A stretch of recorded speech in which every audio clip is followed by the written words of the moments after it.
Remember, if you will, September of 2019.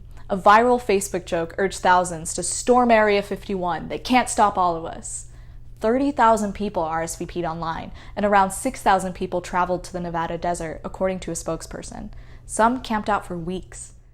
I sent plenty of "when I get my alien from Area 51" memes to friends and family. It is obvious that information online can influence huge groups of people, so it's more important than ever to understand and practice media literacy. Media literacy is a fairly new concept, addressed at the National Leadership Conference on Media Literacy in 1993. The group's representatives settled on a basic definition of media literacy. It is the ability of a citizen to access, analyze, and produce information for specific outcomes.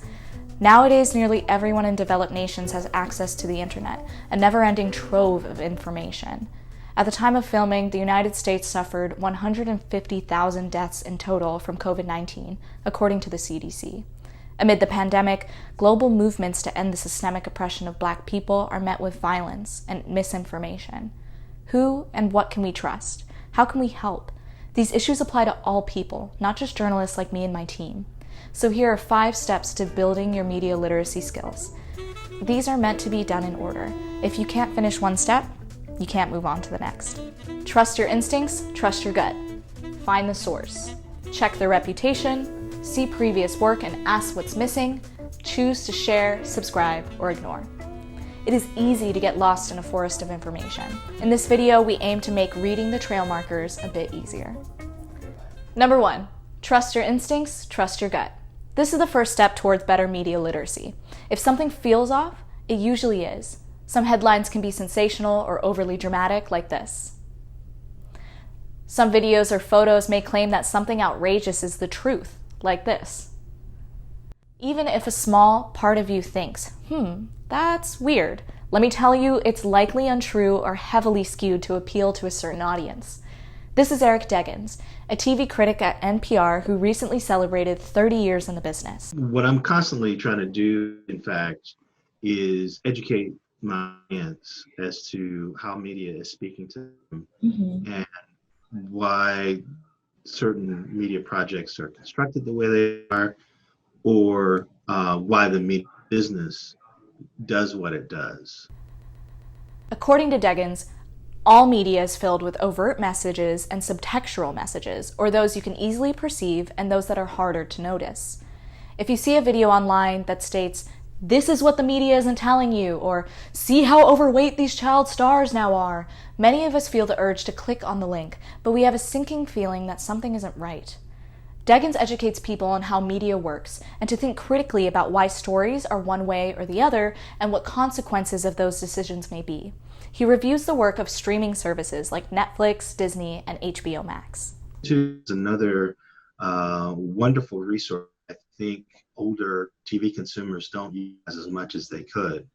One of the things I'm a musician, and one of the things that's kind of cool is that, well, it's not cool, but one of the things that's interesting about the pandemic moment is that musicians can't tour, they're doing some recording, but for the most part, there are musicians sitting around who have a lot of time on their hands, so they're making these videos where they show how they played some classic songs that they're known for. I often use YouTube for how-to videos or live recordings of Dungeons & Dragons gameplay. Deggans and I agree, YouTube isn't the place to find credible news, but is a great resource for public comment on culture and various issues. To sum up this step as easy as possible, go with your gut. And if you feel that you are reading, watching, hearing legitimate facts, move on to the next step. Number 2, find the source. This step seems simple, but can be deceptively difficult if you're critiquing dubious media. For an example, let's address the Blackout Tuesday Instagram trend from June.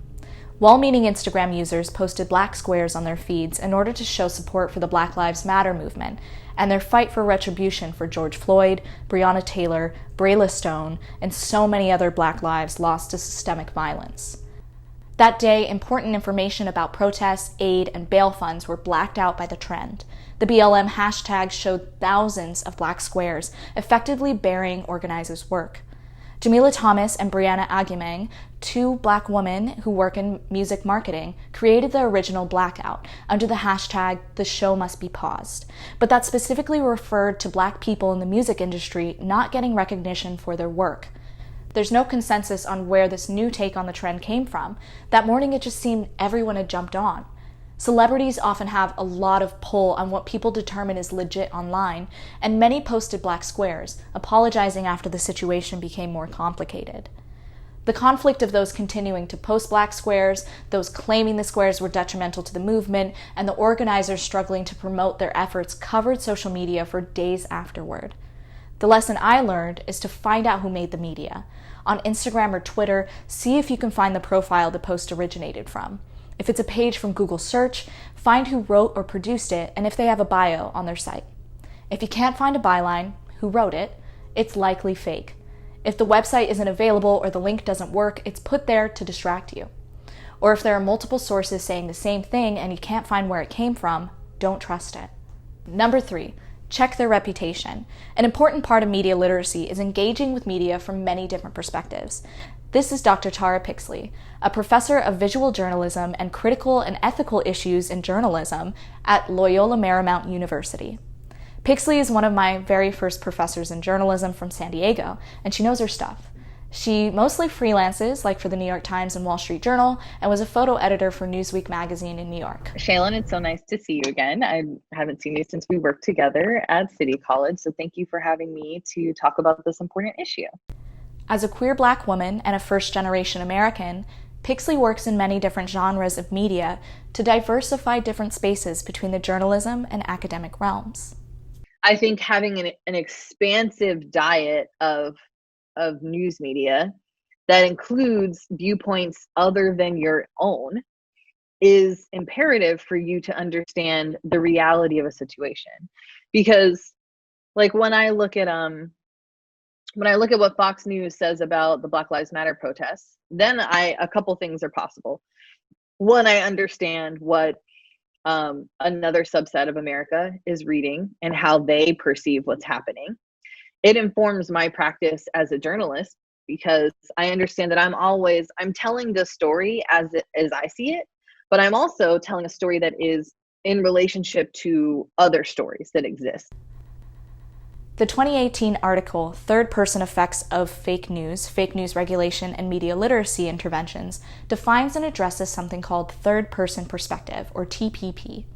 This refers to the perceptual gap where people perceive other political groups as being more influenced by fake news than their own political groups. When my uncles say, "Nothing on Fox News is real and everyone who watches it is an idiot," it matches the other side saying, "Anyone reading the New York Times is a snowflake." I believe that in order to critique something, you have to understand where it's coming from and why it was created. That's why I read every single Twilight book. For this step, you don't have to agree with what the source stands for, but it's better to know what they make for which audience. Number 4, see previous work and ask what's missing. This step is my favorite, as I'm known to dive down rabbit holes of online research or Reddit threads of Parks and Recreation memes.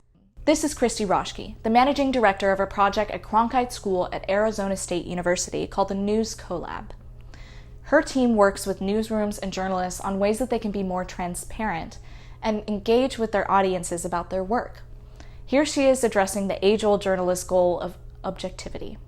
That false notion of balance, we refer to that as like the two sides fallacy, as though there are actually two equal sides, which maybe isn't the case in some things, but for a lot of things, there really aren't two equal sides. The journalism world is now increasingly acknowledging that there's no such thing as completely objective reporting, since every single reporter and every publication is speaking from a different perspective.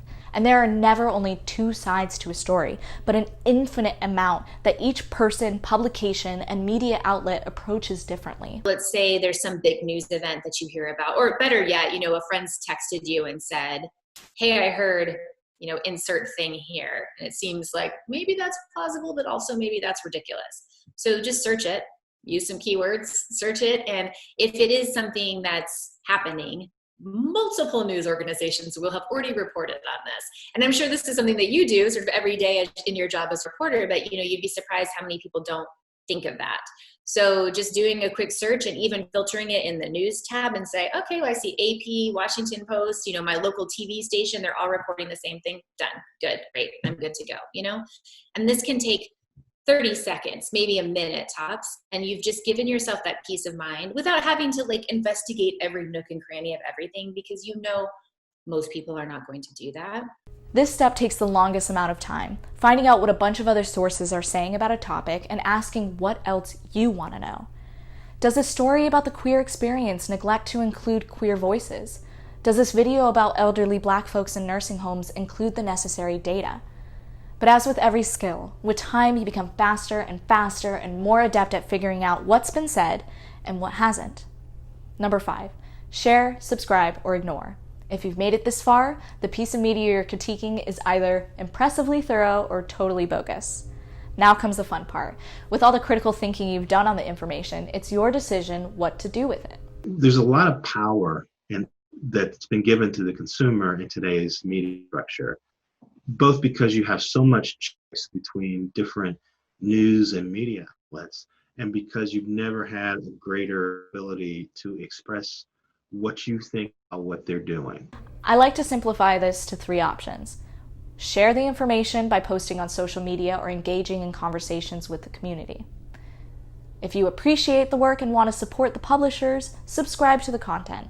News, videos, photos, shows, all of these forms of media cost money and time to produce, and while paywalls can be frustrating or inaccessible for some, paying for content ensures that the content will continue, and those working hard to produce it will get paid.